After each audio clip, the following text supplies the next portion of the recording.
nos glorifique, nos permita que sejamos verdadeiros galhos ligados a Ele e que, da mesma forma que Paulo, nós entendemos a nossa missão de pregar e levar a boa nova a todos aqueles que desejam ouvir. Pai nosso, que estais no céu, santificado seja o vosso nome, seja o vosso nome. venha a nós o vosso reino, seja feita feita a vossa vontade, assim assim na na terra terra como no céu. O pão nosso de cada dia nos dai hoje. Perdoai as nossas ofensas, assim como nós perdoamos a quem nos tem ofendido. E não nos deixeis cair em tentação, mas livrai-nos do do mal. mal. Amém. Estamos reunidos em nome do Pai, do Filho e do Espírito Santo. Amém. Está escutando o Biribinha cantar aqui, está participando também. Está escutando? Ô, Zacarias, Oi. só um minutinho. Ontem a coordenadora lá das formações lá do Belém me perguntou se a paróquia ia mandar algum catequista. Falei para ela, vai um. Falei, todo mundo trabalha, não tem como ir. Ela falou, tá bom. Será que eles vão pegar no pé agora? Não sei, Elisete. É aquela coisa, eles querem pegar no pé porque na realidade eles querem receber dinheiro. Pois é. É incrível isso aí. Aí tudo bem, vamos lá. Vamos tocar o enterro. Primeira leitura. Leitura dos Atos dos Apóstolos. Naqueles dias, Saulo chegou a Jerusalém e procurava juntar-se aos discípulos. Mas todos tinham medo dele, pois não acreditava que ele fosse discípulo. Então Barnabé tomou Saulo consigo, levou-o aos apóstolos e contou-lhes como Saulo tinha visto o Senhor no caminho, como o Senhor lhe havia falado e como Saulo havia pregado, em nome de Jesus, publicamente na cidade de Damasco. Daí em diante, Saulo permaneceu com eles em Jerusalém e pregava com firmeza, em nome do Senhor. Falava também e discutia com os judeus de língua grega, mas eles procuravam matá-lo.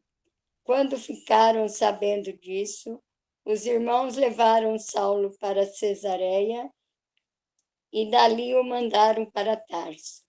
A igreja, porém, vivia em paz em toda a Judéia, Galiléia e Samaria. Ela consolidava-se e progredia no temor do Senhor e crescia em número com a ajuda do Espírito Santo. Palavra do Senhor. Graças a Deus. Seu José, microfone fechado. Opa, eu faço a segunda então, tá? Anda bala. Leitura da primeira carta de São João. Filhinhos, não amemos só com palavras e de boca, mas com ações e de verdade. Aí está o critério para saber que somos da verdade e para sossegar diante dele o nosso coração. Pois, se o nosso coração nos acusa, Deus é maior que o nosso coração e conhece todas as coisas. Caríssimos, se o nosso coração não nos acusa, temos confiança diante de Deus.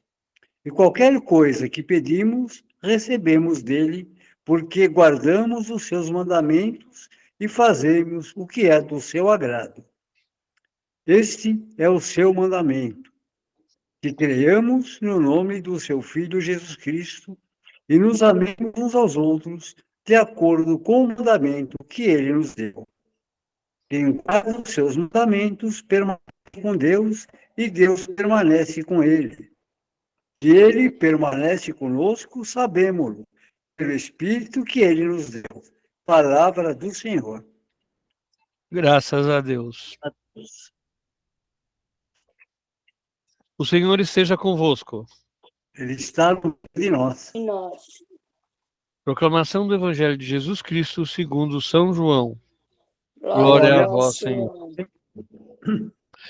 Naquele tempo, Jesus disse a seus discípulos: Eu sou a videira verdadeira e meu Pai é o agricultor. Todo ramo que em mim não dá fruto, ele o corta, e todo ramo que dá fruto, ele o limpa, para que dê mais frutos ainda. Vós já estáis limpos por causa da palavra que eu vos falei. Permanecei em mim e eu permanecerei em vós. Como o ramo não pode dar frutos por si mesmo, se não permanecer na videira, assim também vós não podereis dar fruto, se não permanecerdes em mim. Eu sou a videira e vós os ramos. Aquele que permaneceu em mim e eu nele, esse produz muitos frutos, porque sem mim nada podeis fazer. Quem não permanecer em mim será lançado fora como um ramo que secará. Tais ramos são recolhidos e lançados no fogo e queimados. Se permanecerdes em mim e minhas palavras permanecerem em vós, pedi o que quiserdes, e vos será dado. Nisso meu Pai é glorificado, que deis muito fruto e vos torneis meus discípulos. Palavra da salvação. Glória a Glória vós, ao Senhor. Senhor. E aí, o que temos na primeira leitura?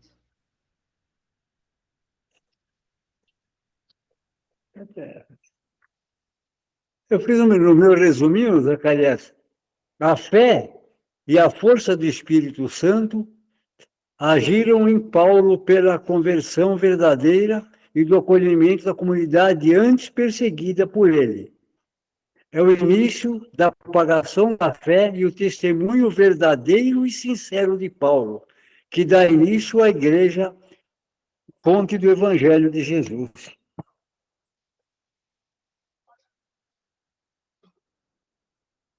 Nilzete, que você põe aí da primeira leitura.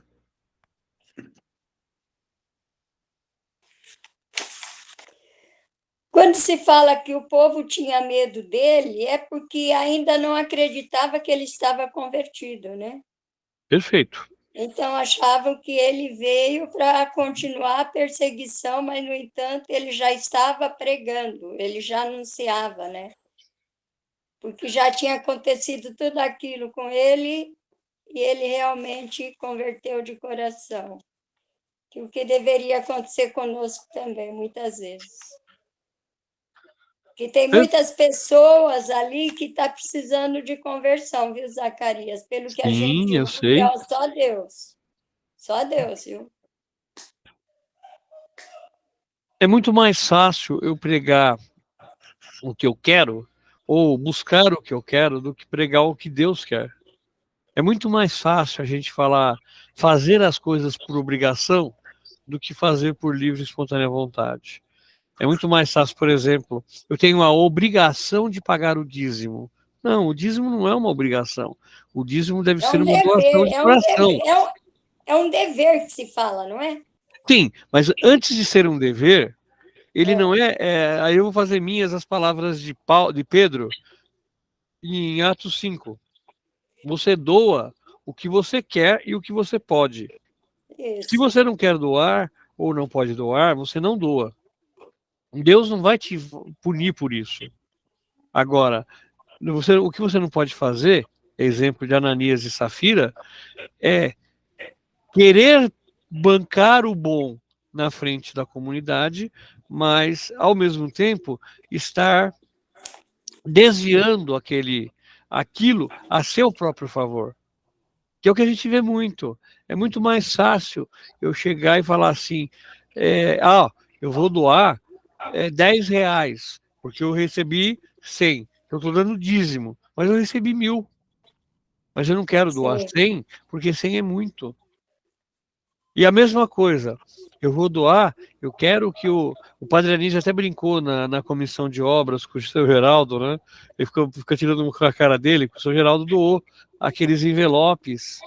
E o Padre Anísio está montando o livro do tombo, que seria o livro da história da paróquia. E ele colocou, não, o nome do Geraldo vai estar aqui no livro do tombo, porque ele doou, eu permiti o Matheus entrar aqui, porque ele doou os... boa noite, Matheus. Ele doou os envelopes. Boa noite. Boa noite. Boa noite. Aí o Padre Anísio brincando com ele falou, não. Aí numa outra coisa que ele falou, não, vou apagar você do livro da história do A gente ficou brincando, né, durante a reunião. Mas muitas vezes a pessoa fala assim, ela não doa de coração, ela doa por obrigação e muitas vezes ela, como é que fala? Ela busca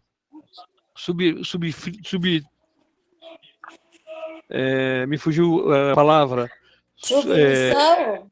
Não, Subterfúgios. subterfúgios, isso, obrigado, Sr. José. Ela busca subterfúgios para mudar essa história, para que ela se passe de boazinha, ela se passe de boa pessoa, mas na realidade o que ela está fazendo não é aquilo que Deus espera. Aqui a gente tem uma continuidade da conversão de Paulo. Paulo começa a conversão dele no capítulo 9, mesmo capítulo desse texto. Então, o que acontece? Vai até o 19, né? A conversão dele, não é? De cabeça eu não lembro, Nilzete. Mas não, a conversão dele vai do 9. Sim, 9:1 ao 9:19.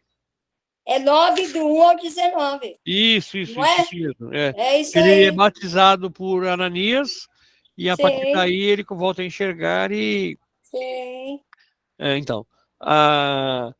Mas o que acontece? Essa conversão de Paulo, ela é, vamos dizer assim, abre aspas, violenta, fecha aspas. Por quê? Porque ele era um perseguidor. Ele vinha perseguindo e pediu poder para perseguir. Aí ele encontra face a face com Jesus, e Jesus, por que você me persegue? Paulo não conheceu Jesus em vida. Né? Paulo conheceu alguns dos discípulos, mas ele era um ferrenho defensor do judaísmo radical. Provavelmente, ou ele era zelota, ou ele era fariseu. Né? Ou poderia ser saduceu, que é doutores da lei. Mas ele era radical. Radical ao ponto de falar que todo aquele que não atendia às propostas daquele grupo judeu, não era judeu ou estava ferindo a lei. Então, o que a gente vê muito hoje também, se você não for da minha igreja, não for da minha fé, não for do meu grupo, tá? Então você não vai ganhar o lugar no céu. Você não vai alcançar a salvação. Tá? Então, se você não for catequista, você não vai para o céu. Se você não for ministro da Eucaristia, você não vai para o céu. Se você não for vicentino, você não vai para o céu porque você não fez a caridade. Não, peraí, não é isso. A conversão ela é muito mais ampla, ela é muito mais forte do que essa simplificação humana que nós colocamos. Lembrando sempre que Paulo ele muda o lado da moeda. Ele tem o pessoal fala assim, ele deu um giro de 360 graus. Não, o giro de 360 graus é uma visão assim popular errada. Se eu girar 360 graus, eu vou voltar no mesmo ponto. Exatamente. Ele dá um giro. Ô Zacarias, a conversão dele foi imediata, foi no momento, né? Agora quer dizer, ela é relatada no livro de Atos como sendo instantânea, naquele instante. Sim. Tá? Não significa necessariamente que ela tenha sido assim. Tá? Não, deixa eu te falar um negócio. Você lembra do Pezão? Lembro. Diz que ele virou pastor? Não duvido. Muita gente muda, porque na realidade você troca um poder por outro.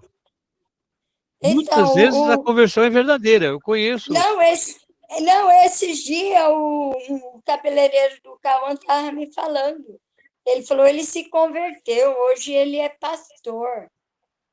Aí de tanto mal que ele fez, que falava se ele fez ou não, que eu não vi, aí o cara se converte. Será que foi rapidamente assim? Porque faz quantos anos que a gente não ouve mais falar nele? Faz tempo, mas ele foi preso, né? Foi. Então ele foi preso, ele pagou. Diz que ele foi convertido lá dentro da prisão. Então, às vezes, Nilzete, eu conheço um cara que era bandido e mudou de vida também, assim. Só que ele não chegou nem a ser preso. Só que ele também não se envolvia. Ele era bandido numas, né? Ele se envolvia com tráfico, tinha amizade com bandidos, só. De repente ele se converte e muda totalmente de vida. Né? Isso acontece muitas vezes. E muitas vezes a conversão é verdadeira. Não dá pra gente falar assim, não dá pra desconfiar do cara. Nós vamos desconfiar dele porque nós somos humanos. Como eu também conheço casos, o cara se converteu, quer dizer, ele falou se converteu, mas qual que é a conversão dele? Encontrar uma oportunidade para roubar a igreja que ele estava frequentando. Olha. Entendeu? Então, quer dizer, nem todas as conversões são verdadeiras, mas oxalá, o cara, muitas vezes, ele realmente muda de vida, ele muda de perspectiva, ele muda de visão. É o caso, usando exemplos bíblicos, né, de Zaqueu, é o caso de Paulo, é o caso de vários personagens que reencontram a paz. O próprio profeta Elias, né, que mata os profetas de Baal. Então, são conversões muitas vezes violentas em todos os sentidos, inclusive no sentido da força. Só que a pessoa encontra uma paz que ela não encontrava antes e aceita viver de uma maneira diferente. Pode falar. A mesma coisa a pessoa quando ela deixa a Igreja Católica e vai para essas igrejas que está aí. Elas acreditam em uma coisa que nasceram, viveram, e de repente deixa de acreditar. Muda completamente, mudou de doutrina, mudou a fé. Eu não consigo acreditar nisso. Então. Não entra na minha cabeça. Então, o problema, Nilzete, é assim. Primeiro, essas pessoas conheciam essa fé. A maior parte daquelas pessoas que abandonam a Igreja Católica e mudam radicalmente de fé, de igreja, elas não conhecem a Igreja Católica. Né? Elas nem conhecem os pecados da Igreja Católica e muito menos as benéficas da Igreja Católica. É muito mais fácil. Eu vou usar o Mateus aqui como exemplo. Ele nasceu, foi batizado, viveu. De repente, por conta do crisma, ele encontra na igreja algo que ele jamais imaginou nem que existisse. Estou mentindo, Mateus? Foi igual semana passada, como eu comentei, né? Não, por isso foi o que eu usei o exemplo. A maioria das pessoas entra na igreja por influência ou até os pais e não tem um porquê, né? De repente você descobre, você se descobre a tua fé, descobre a tua vida dentro da igreja. É isso que aconteceu com Paulo, é isso que pode ter acontecido com o Pezão, é isso que acontece com várias pessoas que se encontram. É uma construção, né? Você vai aprendendo e vai construindo mais, né?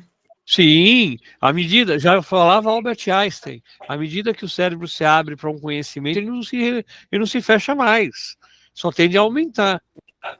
Né? Então, à medida que você passa a conhecer, qual que é a proposta da igreja? A igreja é santa? Sim, ela é santa. Afinal, os padres e os bispos nunca conseguiram acabar com ela. Mas ela também é pecadora. Exatamente porque ela é composta de homens, de seres humanos. E esses seres humanos é que fazem com que a igreja se torne, ao mesmo tempo que ela é santa, ela se torne pecadora. Né? Então, esse paradigma de fé e vida é que muda. Né? Então, quando Paulo se converte, ele encontra um Jesus que até então ele só conhecia um judaísmo fechado, isolado, né? Como muitos de nós vivemos na nossa própria fé. Quantos de nós não vão na missa todo domingo, mas não faz nem ideia do que são os objetos, do que são a vivência, do que é o sacramento, do que é o conhecimento. Né? Então é comum isso. É muito comum isso. Aí o que acontece?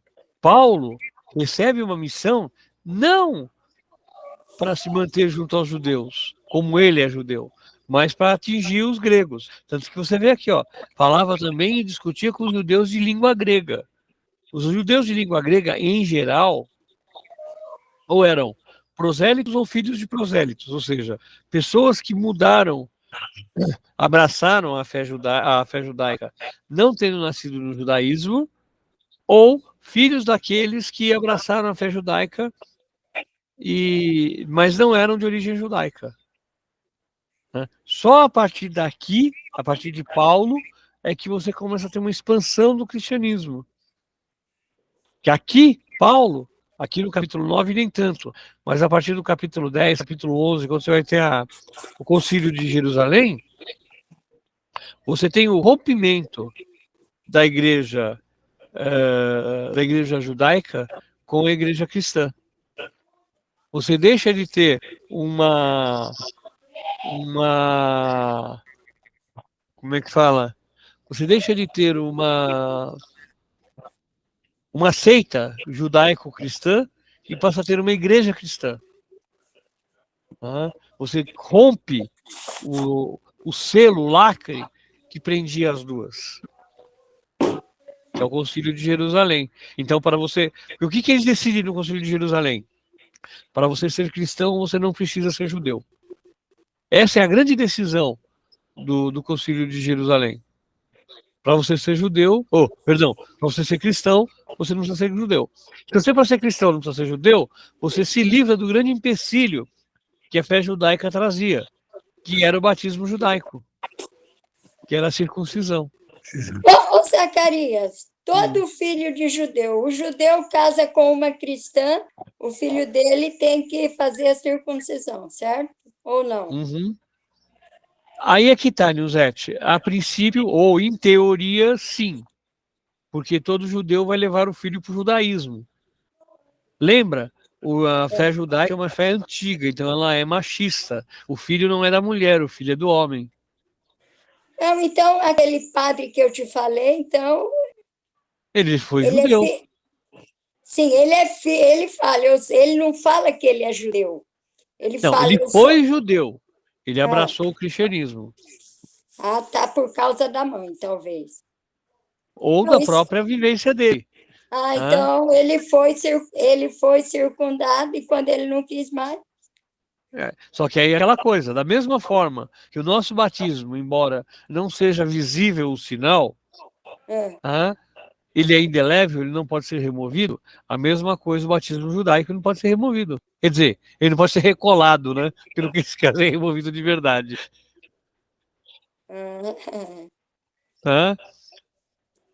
Então, o batismo judaico... Mas aí, ele foi circuncidado, mas depois ele foi batizado com água. Na Igreja Católica. Sim. Aí a gente pode viajar, ele pode ter sido batizado em criança, o pai pode ter levado ele para a sinagoga para fazer circuncisão, e a mãe levado ele para batizar, não tem empecilho nenhum. Aí, quando ele cresceu, ele abraçou uma ou outra fé.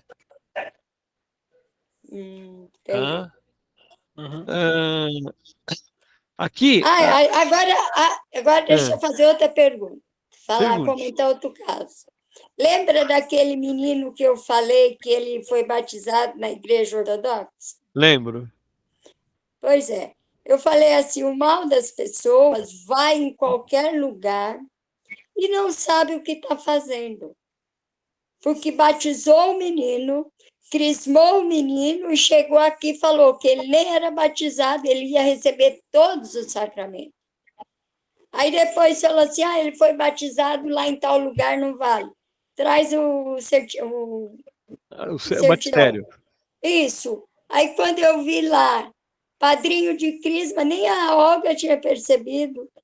Que eu mandei para você, não foi? Que você falou. Mandou para mim. Pois é.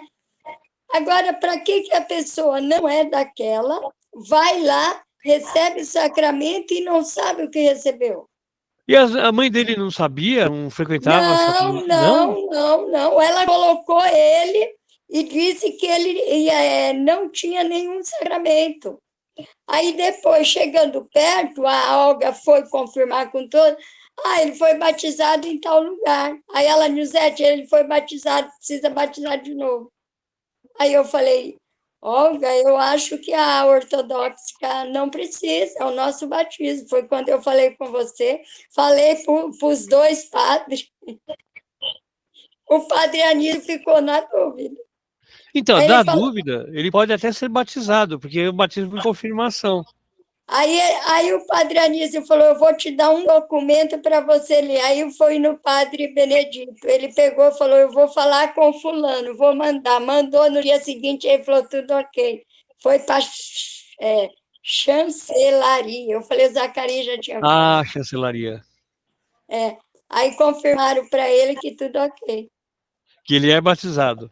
Ele é batizado e crismado. Ele tinha, acho que 4 anos quando recebeu o sacramento. Então, falei, aí eu fui conversei com ele na sala da Olga.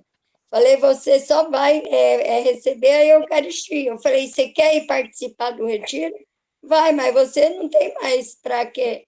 Você não vai receber o crisma que você já recebeu quando era criança. Se bem que o crisma, ele até pode receber, viu? Não tem empecilho dele receber o crisma. Tá? Ele não deve ser rebatizado. Mas O crisma não tem problema. problema. Não, o crisma ele pode receber. O crisma é um envio. Ele foi enviado pela Igreja Ortodoxa, mas se ninguém da família dele participava, é um envio vazio. E se ele está abraçando agora a Igreja Católica, ele pode ser enviado pela Igreja Católica. O crisma é um sacramento de missão, de envio. Tá? Então, essa igreja fica aqui em Santo André, que ele foi batizado. Uhum. Então, a igreja... Então eu vou falar para ele que o crisma pode. Ele pode, Se ele até quiser, pode, faz. ele não pode como deve. É que nem a gente, quando a gente começou na catequese, quando o Alexandre fez a nossa imposição, lembra? Uhum. Que ele fez com dos leitores, dos ministros da Eucaristia, dos ministros catequistas. Ele também fez um envio. É o mesmo princípio. Você pode ser enviado várias vezes, em várias missões. Ainda mais para ele, né? Que era criança ainda. Ele tinha 4 anos. Eu fui crismado com 11 anos, a minha irmã foi crismada com 8. Eu 8? Não, 11 menos 6, com 5. com 6 para 7 anos. Tá. Porque antigamente era comum fazer isso. Olha, eu não sabia que o crisma, eu sei que é um envio, mas eu não sabia que poderia fazer várias vezes. Não, até mesmo o sacramento do batismo, se a chancelaria não tivesse confirmado, ele poderia ser batizado pela dúvida. Aí o batismo dele seria de confirmação. Porque o Marcelo, uma vez, uma catequizanda minha adulta, ela ficou na dúvida se era ou não. Aí ele não derramou água na cabeça, foi nas mãos. Então, teve um amigo nosso também. É pela imposição que fala? Isso. Imposição das mãos. Foi assim, porque ela ficou na dúvida. Então, na dúvida, ele vai fazer o batismo de confirmação. Pode falar, senhor José. Essa chancelaria, ela faz registro, Zacarias? Na realidade, ela é responsável pelo, vamos dizer assim, uma espécie de controle. Ela controla as relações da igreja com outras igrejas. É como se fosse o chefe da chancelaria é o chanceler. É como então, e lá está registrado que essa criança foi batizada. A chancelaria, senhor José, funciona como uma embaixada. Tá? Ela tem o mesmo independente, ela embaixada. Não, ela é da igreja. Então, ela se reporta diretamente a Roma. Porque ele falou para mim assim, Nilzete, eu vou mandar para o Everton, né? Aí depois ele falou, mandei para a chancelaria. No dia seguinte veio a resposta. Então, a chancelaria, a princípio, ela faz a chancela. O que é chancela? É o aceite de alguma coisa. É a concordância de alguma coisa. Tá? Espera só um minutinho, gente. Ô, Maria, a Verônica está vindo trazer as coisas. Se tocar a campainha, você vem lá. É só passando um recado para Maria aqui do negócio que a pessoa vai vir trazer. Então, a chancelaria, ela dá a chancela, ela dá o acordo, ela está de acordo com alguma coisa. Tá? Mas era como se fosse uma embaixada. Ela dá uma confirmação, mas baseada em Isso, documento. baseado em documento. Baseado em documento, baseado em prova, em dados. Então, lá, por exemplo, eles sabem quais são as igrejas ortodoxas que pertencem ao grupo de igreja ortodoxa grega que pertence ao CONIC, por exemplo. Então, com base Então, nisso, porque ele sabe quem é. o padre Anísio falou para mim assim, porque ele falou assim, eu tenho dúvida porque não são todas, né? E bom, você tem daí dentro o da igreja... Zacarias explica. Você tem dentro da igreja ortodoxa as mesmas ramificações que você tem dentro da igreja católica. Então você tem, vamos assim, fazer um paralelo, tá? Você tem a congregação cristã das ortodoxas, você tem a igreja batista das ortodoxas, você tem a igreja Deus é Amor das ortodoxas, tá? Assim, de uma maneira fácil da gente entender, né? Didática para a gente entender. Tá? Então são ramos. Então eu tenho a igreja grega, a igreja ortodoxa grega síria, eu tenho a igreja ortodoxa grega luterana não, russa. Russa. E a anglicana? A anglicana é a igreja anglicana, ela é a igreja cristã como a nossa. Ela não leva o ortodoxo? Não. A anglicana. É só anglicana. Anglicana, que é basear o chefe da igreja anglicana é o rei da Inglaterra.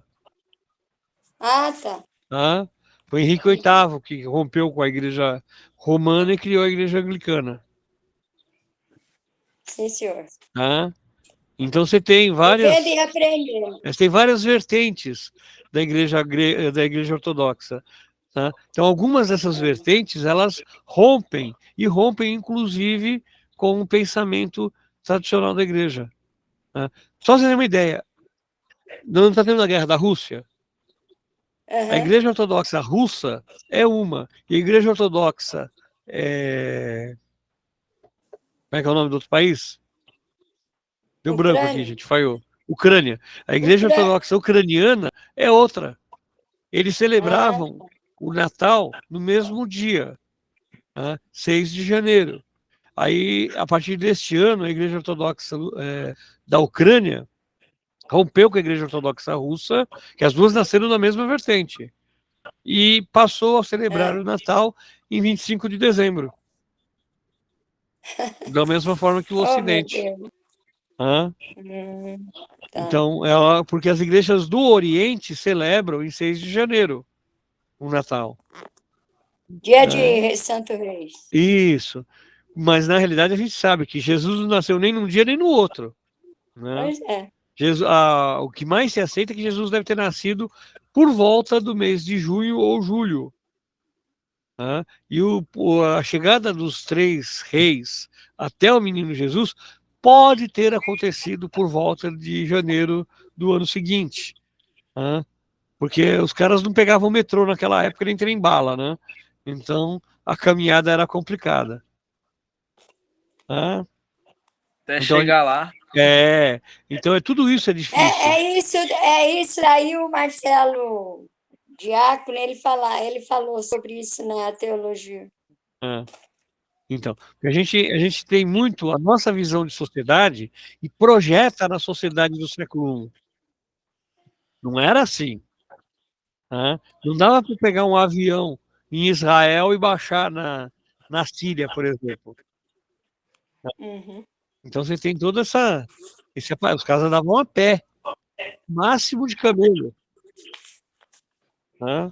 É uma coisa bem mais complexa.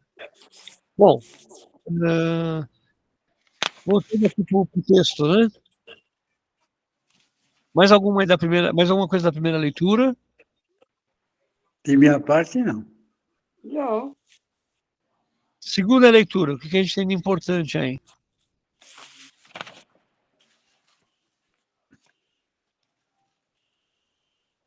João nos adverte que a fé só tem verdadeiro sentido com a prática do amor.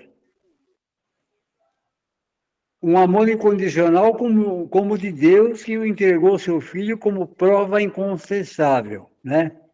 Jesus é a própria condição humana de Deus, né? Mais alguma coisa? Josete, Mateus? O que é amar só? Como que é?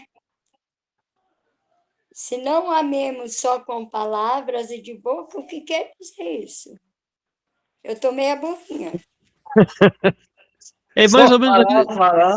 é mais ou menos aquilo que ele estava falando. É, Ah, eu te amo, mas eu passo o carro em cima de você. é. Sabe? Da boca para fora. Tá. Não é Não verdadeiro. não é. A gente tem que amar de coração e não da boca, né? Isso. Qual que é a prova de amor? Prova de amor é aquela que você faz e o outro que está recebendo nem sabe que foi você que fez. Sabe? Voltando àquela questão do dízimo. Quanto que eu pago de dízimo? Na realidade, o dízimo deveria ser um culto, inclusive, para a equipe do dízimo. Eles não têm que saber quanto eu estou dando de dízimo. Tá? Isso pegando uma coisa.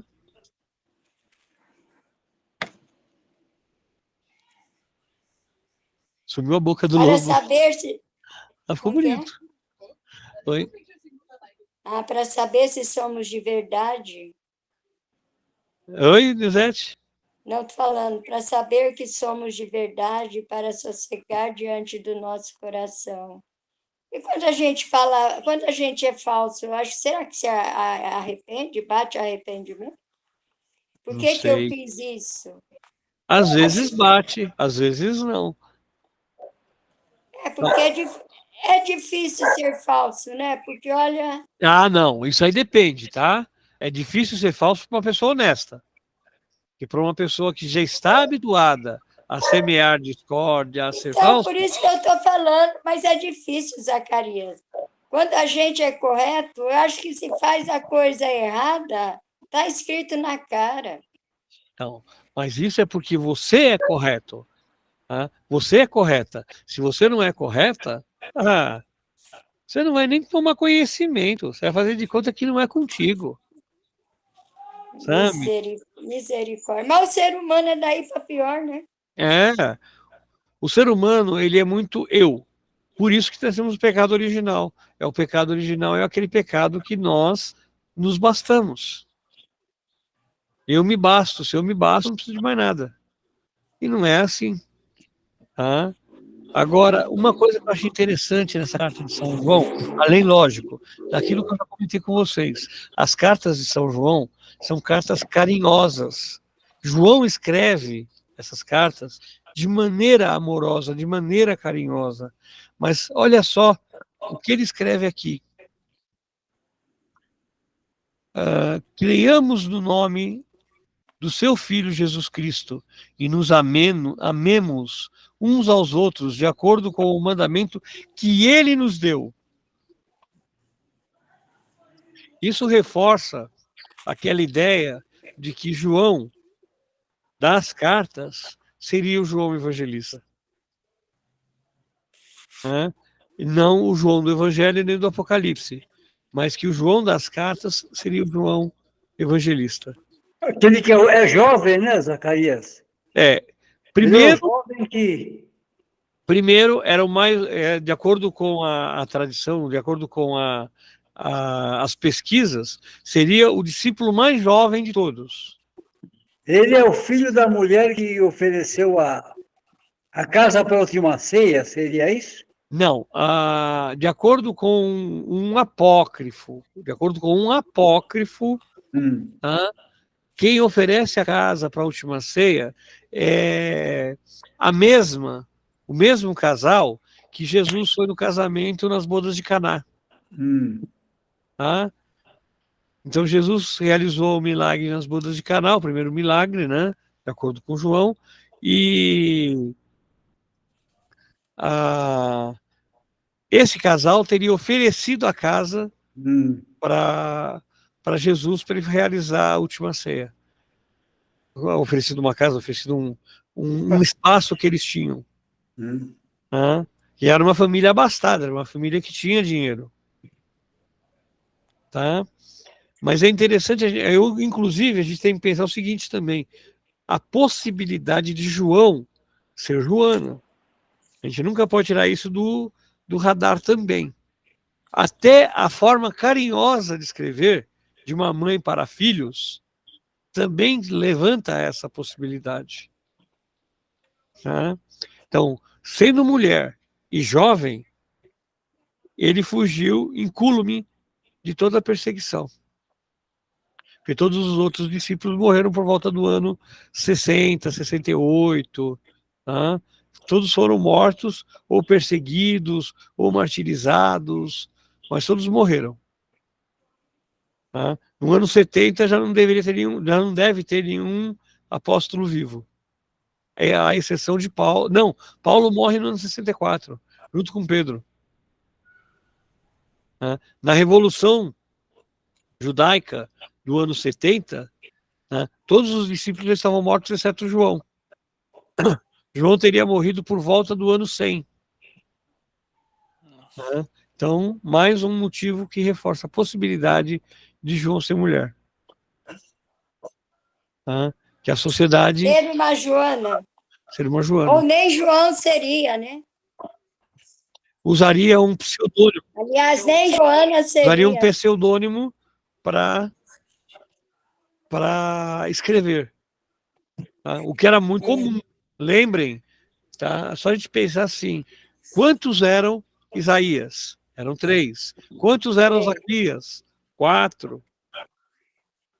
Tá? Então, a utilização de pseudônimos para escrever era muito comum. Pode falar, seu José. Aproveitar uma dúvida, ver ocasião agora. Os Salmos, que é tudo que era de Davi, né? Do Salomão, não tem nada disso, né? Davi foi o Só responsável. usava o nome dele para pegar prestígio. De acordo com as más línguas, né?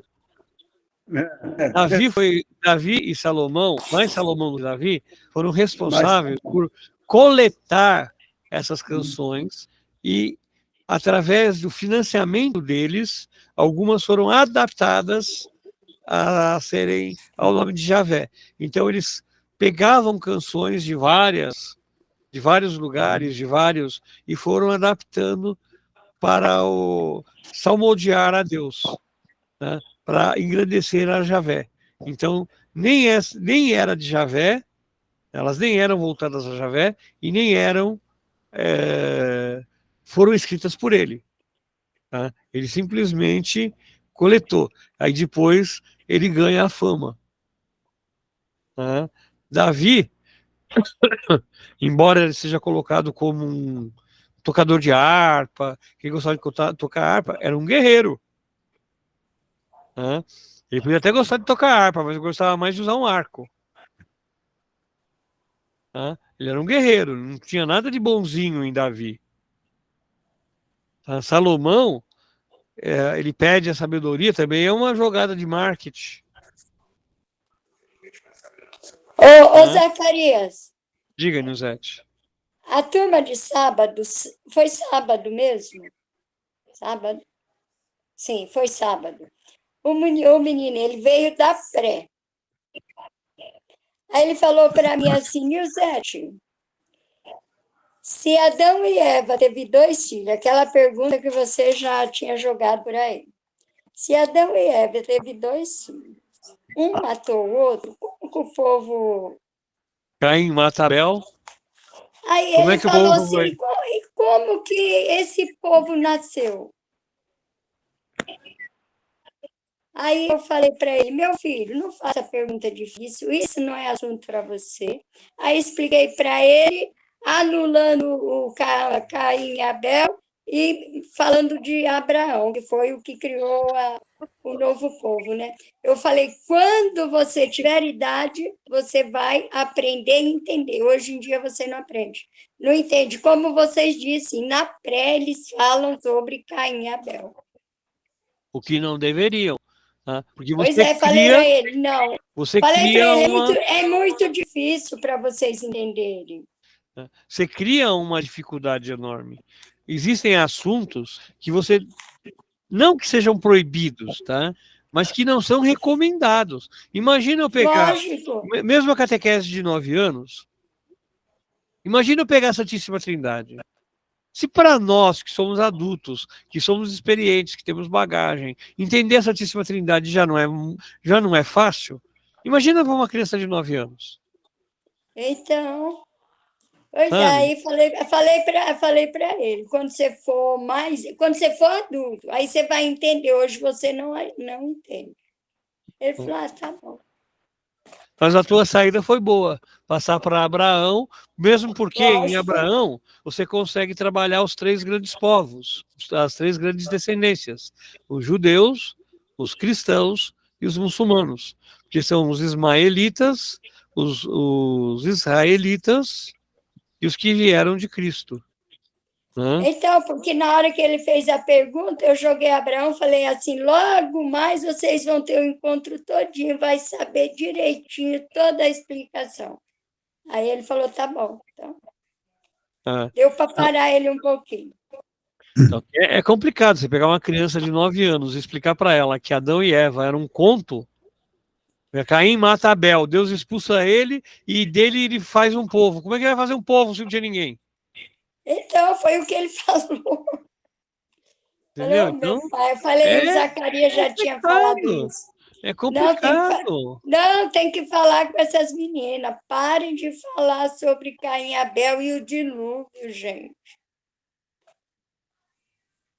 O problema é que elas não têm a menor ideia, o menor conteúdo de teologia e acha que é tudo lindo e maravilhoso.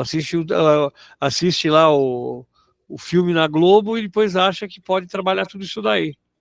Ou então fica assistindo aquelas novelas da Record lá, do Gênesis e não sei o que mais lá e... compra Como Ler o Gênesis, é baratinho, fininho. Ela vai explicar um monte de coisas que elas podem trabalhar com as crianças no livro de Gênesis. Trabalha a criação. Pega a argila e dá para a criança fazer o bonequinho de argila, como o Gênesis 2. O próprio Gênesis é um conto, né, Zacarias? O livro de Gênesis ele é dividido em 2 partes. A primeira parte, que vai de Gênesis 1 a Gênesis 11, fala da criação do povo. Perdão, da criação do ser humano. Gênesis 12 a Gênesis 50, formação do povo. Só que você percebe que são contos, é um conglomerado de contos, já em Gênesis 1 e Gênesis 2. Porque o Deus cria o mundo 2 vezes. Em Gênesis 1, ele cria o mundo a partir do nada. E em Gênesis 2, ele cria o mundo de novo. Dilúvio. Não, o dilúvio vai estar em Gênesis 9. Tá?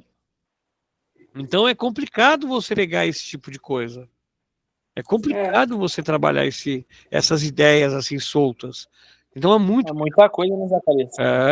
Por isso que é importante você ter uma base, você tem que ter uma fundação para você poder levantar essa parede. Senão vai ser que nem Mateus 7. O homem que constrói a sua casa sobre a areia. Vem a tempestade e derruba a casa. E a sua ruína será total. É a mesma coisa que acontece com a gente. Nós temos que tomar cuidado. Por isso que eu falo, a reunião de liturgia, para muita gente, fala, mas para que eu vou, o que eu vou saber da reunião de liturgia? Muita informação que você acaba tendo paralela a outras informações que são ligadas à leitura e ao mesmo tempo não são. Porque você vai buscar essa parte, essa finalização teológica e vai trazer hoje, né? Tanto que eu fiquei admirado, a semana passada, o Elcio, o pessoal, como esmiuçaram a primeira leitura.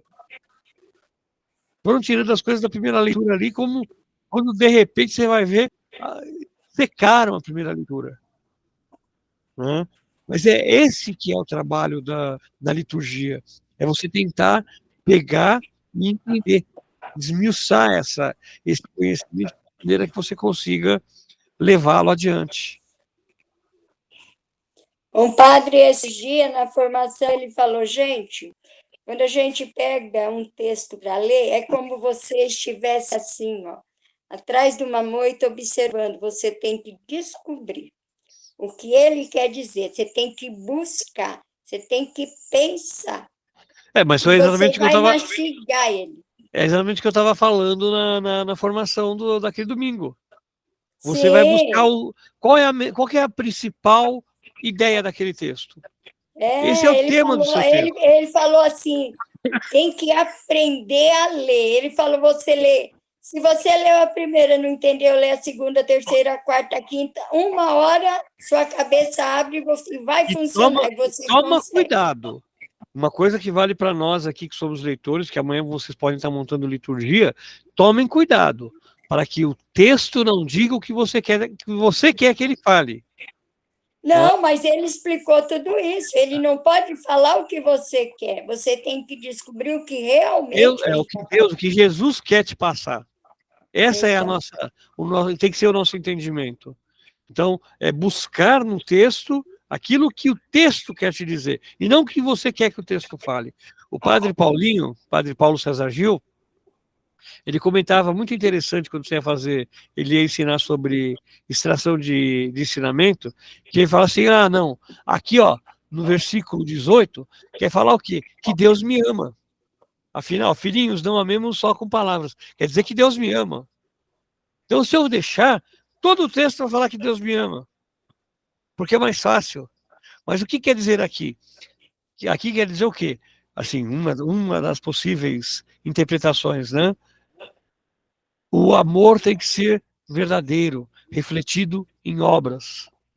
Então, o ensinamento, o amor é refletido em obras. O amor é reflexo de ação. Né? Então você vê, não é o que eu quero que o texto fale, mas o que o texto quer falar. Mais alguma coisa aí, gente, dessa segunda leitura? não, senhor. Minha parte, ok. Evangelho. Mateus, você fala o que sobre o Evangelho? Aproveitando que você está quietinho aí. Nada, Porque é a sua vez. leitura é só isso mesmo. Vamos, Então, e do Evangelho, o que você fala para nós? Ixi, Maria. Pera aí que eu não cheguei a folhear, não. Eu li rapidinho, mas acabei esquecendo aqui. Se vocês quiserem dar continuidade. Então vamos fazer assim. Vamos brincar de pergunta e resposta. Quem é Jesus nesse texto? é o É a tronco. videira. É o tronco. É a videira. E por que ele fala de corte da videira? Vocês fazem ideia? Porque é para aqueles que não dão frutos. Na realidade, quando você tem uma videira, todo ano você faz uma limpeza, você faz uma poda nela.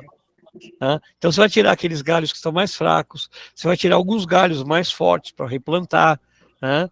E você vai fazer uma limpeza. Aqueles galhos que não apresentam folículo de foliação, você vai cortar, porque são galhos que já estão morrendo.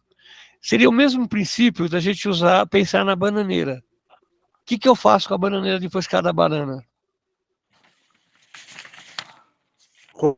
Corta o tronco. Mas por que você corta o tronco? Porque a bananeira não é uma árvore. A bananeira é uma flor. A partir do momento que ela solta o estame da flor, ela mesma vai morrer. Então, para que ela não perca energia, eu vou e removo ela. Depois vai nascer outras bananeiras que vão produzir mais frutos. Né? Ô Zacarias, mas falando assim, Falar, limpando as folhas, renovando, isso daí para nós como fala, renovar a nossa fé, a nossa missão, o nosso serviço. Também. Aqui o que acontece? Se nós pegarmos. A primeira coisa, antes da gente continuar, deixa eu só fazer aqui. A gente tem que ter uma visão que os discípulos de Jesus e o próprio Cristo, eles eram de dois grupos principais de Israel: agricultores e pescadores. Então, as parábolas e os textos de Jesus quase sempre são baseados ou na agricultura ou na pesca. Tá? Você não vai encontrar grandes sofisticações, porque o povo daquela época era desta forma. Então, ele tinha que falar de uma maneira que esse povo também pudesse entender. Da mesma forma que a gente vai falar o quê? Voltando lá para o Gênesis. Por que, que Deus cria o homem a partir do barro? Lembrando que Gênesis 2 é mais velho que Gênesis 1. Né? Por quê? Lembram, quando a gente fala do Egito, que no Êxodo, que o povo de Israel tinha que moldar tijolos? O povo de Israel conhecia, tinha domínio sobre a moldagem de barro. Então, quando o autor escreve sobre a criação do mundo, sobre a criação do homem, ele molda do barro. Por quê?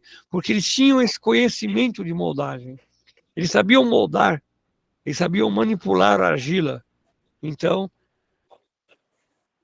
é uma forma de você fazer entender. A mesma coisa Jesus faz aqui. Eles tinham conhecimento de como funcionava.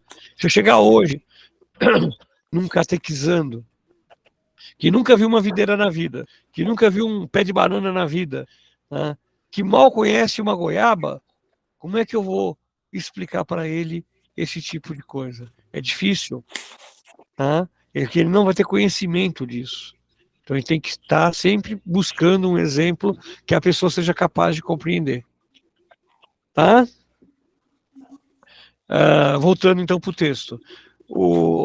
Nilzete, essa limpeza que Jesus coloca, muitas vezes também se reflete para nós no nosso dia a dia. Por quê? Porque muitas vezes nós precisamos podar as nossas ações. Quando a gente começa a achar que eu sei tudo, quando nós começamos a achar que somente o meu está correto, que somente o meu é verdadeiro, é a hora da gente cortar esses galhos fora e voltar de novo para o tronco. Mas espera aí, opa, isso não é bem assim. Tá? Não é bem por aí que a coisa tem que caminhar. Então a gente vai voltando novamente para essa visão do dia a dia. Tá? Sobre essa parte também. Oi? Desculpa, Matheus, repete. Eu ia perguntar sobre essa parte aqui também, que eu acabei não entendendo o poldar, né? Ah, tá. É que você é caipira da cidade. Na realidade, toda árvore, todo arbusto, toda árvore, ela de tempos em tempos você precisa fazer uma poda. Tirar os galhos mortos, fazer uma limpeza nela. Inclusive aqui em casa... Fruta como de flor. Tá, as flores também. Tá? A roseira, por exemplo. A roseira da rosa, você tem, mesmo que você não colha a rosa, você depois tem que cortar a parte final da rosa, porque senão ela vai necrosar e prejudica a roseira. Tá? Naturalmente ela vai cair, mas se você cortar antes, a roseira não vai perder tempo, nem energia, fazendo com que aquela parte seja destruída. Ô, Zacarias, o arroz, quando a gente corta ele, colhe, depois ele, novamente, ele produz, né? Aí quem é caipira da cidade sou eu, Nilzete, eu não conheço. O senhor conhece, seu José? Arroz? É, a gente corta o arroz, colhe, depois ele brota e dá fruto de novo, dá os grãozinhos dele. Então, tem a colheita, tem um nome para essa nova colheita, eu não me lembro. Bom, eu sei que salsinha funciona assim. Você colhe a salsinha, ela rebrota até o momento que ela dá semente. Aí ela morre. Né? Agora, arroz, realmente, eu também não... Arroz a gente corta e depois tem o nome. A segunda colheita tem o nome, eu não me recordo. Filho, eu colhi muito arroz, plantei. Ixi. O único arroz que eu conheço é aquele que eu pego do saco, coloco para cozinhar e como. Estou percebendo. Videira eu conheço, bananeira eu conheço, goiabeira eu conheço, pitangueira eu conheço. Agora, arroz eu não conheço. Feijão... Ixi, nossa. Aquele arroz de vagem, a gente lá, tudo naquela lamaçal lá, entrava para colher arroz. Aí aquele brota mais rápido ainda. O arroz de vagem. Arroz de várzea. Isso. Eu sei da existência do arroz de várzea, mas eu não sei como funciona. Eu sei que ele é alagado, né, nos alagadiços e tal, mas eu não sei como funciona essa parte de colheita, de coisa. Realmente eu falei, que eu falei, aí caipira da cidade, faço 2 mãos pro Matheus. Aí eu também não conheço nada. Colhi muito café também, milho, feijão. Nossa, Café eu não colho, mas os passarinhos comem aqui no quintal. Eu adorava comer café maduro, viu? Nossa. Gostoso, né? Muito gostoso, seu José. Meu Deus. Eu roubo do vizinho aqui. Meu quintal tá virando uma floresta de café. É? E como a gente não colhe, eu tô sem tempo nem de pensar, imagina parar para pegar com o grão de café. Nossa, Zacarias, dava para colher, hein? Então, eu tenho um pé de café aqui que deve estar com quase 4 metros já de altura. Nossa! Tá bonito. E cada tipo de pé de café tem um nome também. Sim, eu sei. Esse aqui acho que é canicalon. É aquele então, mais arredondadinho vermelho, né? Fica vermelho. Bom, vamos lá, vamos tocar no enterro. Então, Jesus deixa claro... Oi, pode falar, Matheus. Não, pode dar continuidade. Depois eu pergunto. Pode falar. Não, pode dar pergunta que às vezes puxa o assunto. Acho que vai ser as próximas depois que você tá falando aí. Pode dar continuidade. Ah, tá. Não, eu ia falar o seguinte. Jesus deixa claro que para que nós tenhamos a continuidade, nós precisamos estar ligados ao projeto de Deus. Se nós não estivermos ligados ao projeto de Deus, nós vamos secar e morrer. Né? Que é o que acontece quando você poda a videira.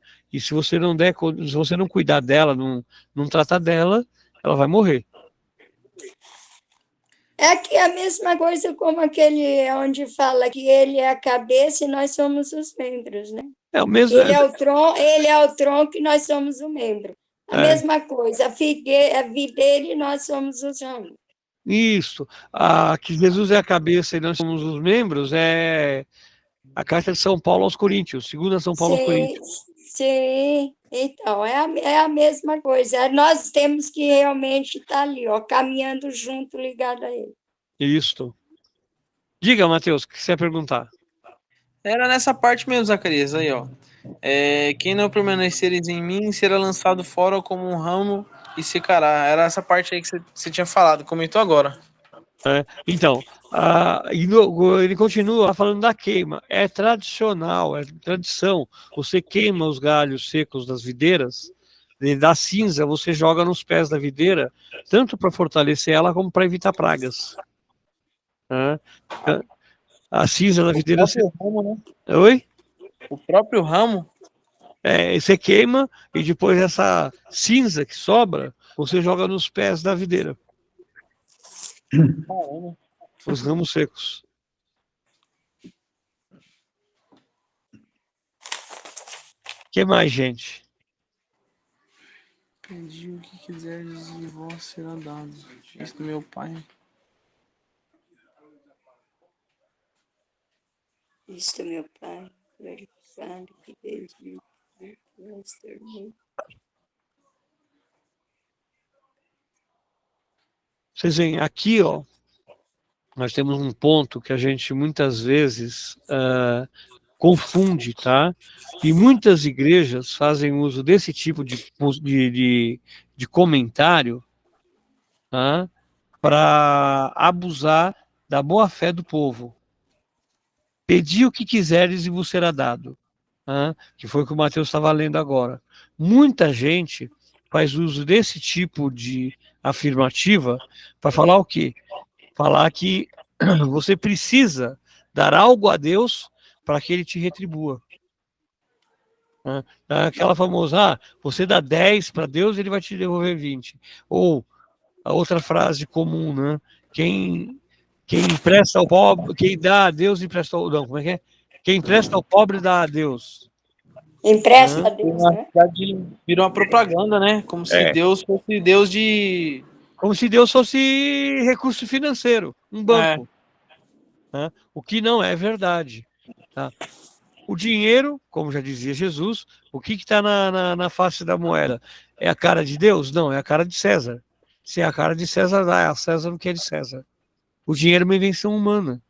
Se o tempo é uma invenção humana, imagina o dinheiro. Né? Então, nós temos que ter esse discernimento de que o que nos é dado, nós damos de graça, o que nós pudermos, a gente tenta ajudar, né?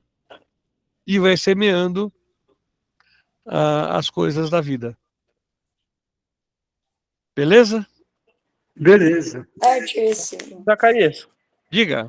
sobre essa parte aqui final, nisso meu Pai é glorificado, que desde muitos frutos. E vos não tornei muitos discípulos, né? Meus E vos discípulos. torneis meus discípulos. Aqui, no caso, ele está falando, tipo assim, em questão de frutos, multiplicação, eu falo assim, no caso, filhos. Não. Ele está falando de frutos no sentido da caridade, da bondade, da gentileza. Frutos da fé. Ah, tá. Não, eu achei que aqui, no caso, você segue sua vida, tenha seus filhos e, tipo assim, passa o ensinamento para ter os frutos, no caso, o conhecimento, né? Não, nesse caso aqui os frutos são realmente frutos de vida. Você vai mostrar que, sendo cristão, você ajuda o outro. Se você é bondoso e ajuda o outro, você vai dar um exemplo de vida para o outro. E assim você vai tendo o crescimento de todos. Entendi. Entendeu? Entendi. Uhum. É que às vezes o texto é meio assim, meio malandro, né? E que nem eu falei, e muitas vezes a gente faz com que o texto fale aquilo que nós queremos, e não aquilo que o texto quer dizer. Tá? Então, por exemplo, um conquistador usaria esta palavra exatamente dessa forma que você colocou. Né? Uhum. Deus mandou que nós demos muitos frutos. E poderia ser da forma que você colocou. Você vai dar frutos a partir do casamento, da reprodução. Né? Só que não é isso, o texto não é esse, a ideia não é essa. A ideia é você ter... É igual na catequese, a gente fala, olha, a gente está semeando a sementinha para futuramente a gente brotar. ver os frutinhos, né? Eles vão... como que fala? Eles vão nascer, vão germinar lá, que se fala. Vão crescer. E depois os frutinhos vêm. Quais serão os frutos que essa turminha pode dar para nós? Que nós você já vê esses frutos. Então, vários já estão se tornando leitores, vários estão se comprometendo. O Mateus é um fruto. Sim. Entendeu? Então, quer dizer, tudo isso você vai tendo nesse crescimento da fé. São os frutos que nós estamos esperando. E vão se tornando os discípulos de Jesus. Uhum. É o que a gente espera e quer, né? Nós esperamos, né? Isso. Ultimamente, Zacarias, até que a gente está vendo mais frutos. Sim. Graças a Deus, né? Aos poucos a gente vai começar a ter uma mudança de paradigma. Porque também não adianta você ter uma igreja lotada de pessoas que não estão nem aí. Sim, verdade. De que adianta você ter uma igreja lotada com 500 pessoas no banco que eles nem entendem o que está sendo falado? Como se diz, tem que ter qualidade, não quantidade, né? Exatamente. Que esse foi o grande erro da igreja nascente. Todos tinham que ser católicos para que o Império Romano pudesse controlar. Então, esse controle do Império Romano fez com que nós tivéssemos o que a gente chama de católico de rótulo. Aquele que só é católico porque o pai era católico, a mãe era católica, foi batizado católico, nunca conheceu a igreja católica, e de repente você vem, o cara chega para você e fala assim, eu encontrei Jesus. Aí que a gente faz a famosa resposta, né? Eu nem sabia que ele tinha se perdido. Certo? Porque é complicado, gente. É complicado. Pensar na fé enquanto fé de muitos, ela é uma coisa muito complicada. Fé demais não cheira bem. A Lourdes lembrou de um filme legal aqui. Fé demais não cheira bem. É um filme com o Steve Martin, que ele é um golpista. Ele é um pastor golpista. Só que no final do filme, ele descobre o verdadeiro sentido da fé. Oh, meu pai. Acontece com ele aquilo que você comentou. Ele se converte. Ainda E bem. esse filme é muito bom. Fé demais não cheira bem. Fé demais não cheira bem. Vou ver depois. Fé demais. Mais alguma coisa, meu povo? Não, senhor. Então, vamos fazer nossa oração final para a gente descansar, que já são 10 horas. 10 horas. Zacarias. Diga, seu José. Domingo 28, quem vai? 7 da manhã. O senhor está de 7 folga, da não manhã. está? Tô. Então, É Meire, Zaca e o Elson. na realidade vai ser o Elson, a Meire e a Lourdes. Eu não vou estar aqui. Eu já deixei a oração dos fiéis para a Lourdes fazer, já está ali em cima, já montei. Vou passar para o Elson e para a Meire fazerem as leituras. Mas, Zacarias, é vocês? Eu vou estar às 18 horas. Porque você vai estar às 18? Eu estou às 18. Tem catequese, vocês não estão, não. 1, 2... Não, é a gente. É a gente sim, Nilzete. Ué, cadê o grupo 2? E cadê o grupo 2? Então a escala está errada. Maio, junho... Eu estou vendo se eu acho a escala de abril aqui. Dia 28. Peraí, deixa eu pegar no meu celular, acho que eu tenho a de abril. No computador aqui para abrir fácil não está fácil. Peraí. Ai.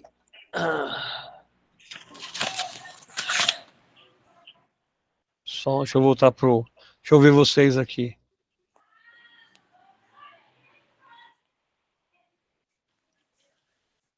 Vou achar aqui, peraí. Notas.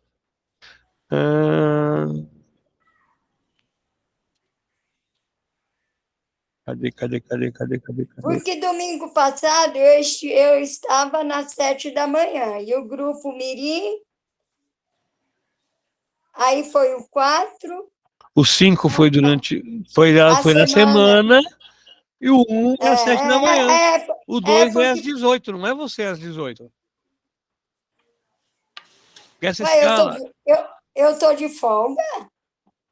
Dá uma olhada na escala. Eu estou procurando a escala aqui, mas dá uma olhada na escala que acho que está de folga. Deixa eu ver. Se eu conseguir abrir. Espera aí que eu vou abrir no computador mesmo. Abrir arquivo. A de maio, junho está aqui direto do meu... No que foi a última que eu mexi. Mas eu abro a de abril.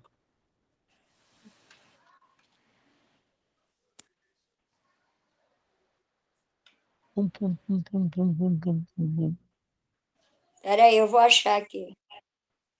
Isso eu estava procurando, eu também estou procurando aqui. Catequese. Liturgia. Escala. Deixa eu chegar nela. Março, abril. Março, abril, também achei. A minha tá abrindo aqui. A minha já... Tá abrindo. A escala. Tirou o cadastro, agora como que eu ponho? 28 de abril, a equipe 3. Ah, tá, mas você colocou a equipe 2 às 10 horas. É por isso. Depois foi mudado, não foi? É a escala que eu tenho aqui. Peraí. Deixa eu ver no Marquinhos, que ele sempre me manda. Deixa eu ver.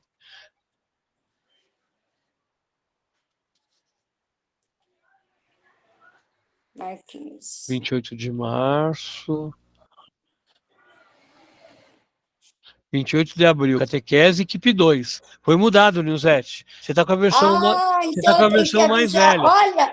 Olha, eu tenho que avisar as meninas, porque já até falei com ela, já está montada a turma que vai ler.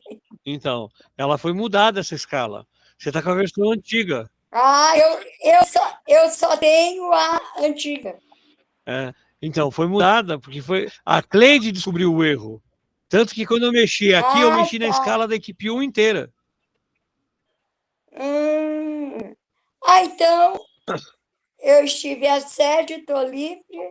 Aí eu vou direto para quinta-feira, então, é? Você vai direto para maio. Agora eu não sei, eu não lembro mais qual que Não, é eu o acho que eu vou calendário. Peraí. direto para quinta. Você 1, 2, na próxima quinta sou eu. Peraí, cadê? Porque 2 é a Cleide, 3 na quinta. Peraí, estou procurando a escala de maio agora. Olha, ia cair, ia chegar todo mundo lá, 2 equipes para fazer a minha. Meu Deus! Você cai direto na quinta, dia 1º de maio, dia 2 de maio. Aham. E dia 3 de maio, para ficar melhor para vocês, tá? A missa do apostolado. Ótimo. A missa do apostolado é nossa? 3 de maio. Tá, eu aviso as Eu vou direto para o dia 5 de maio, equipe 1 às 18 horas. Tá bom. Não, que bom que você avisou, porque eu estou falando, ia chegar 2 equipes lá, não sei como que ia ser. E eu não dá risada, eu fiz outro dia com a Maria. Tem hora que, Maria Francisca. olha, tem dia que falta, aí nesse dia sobra a gente.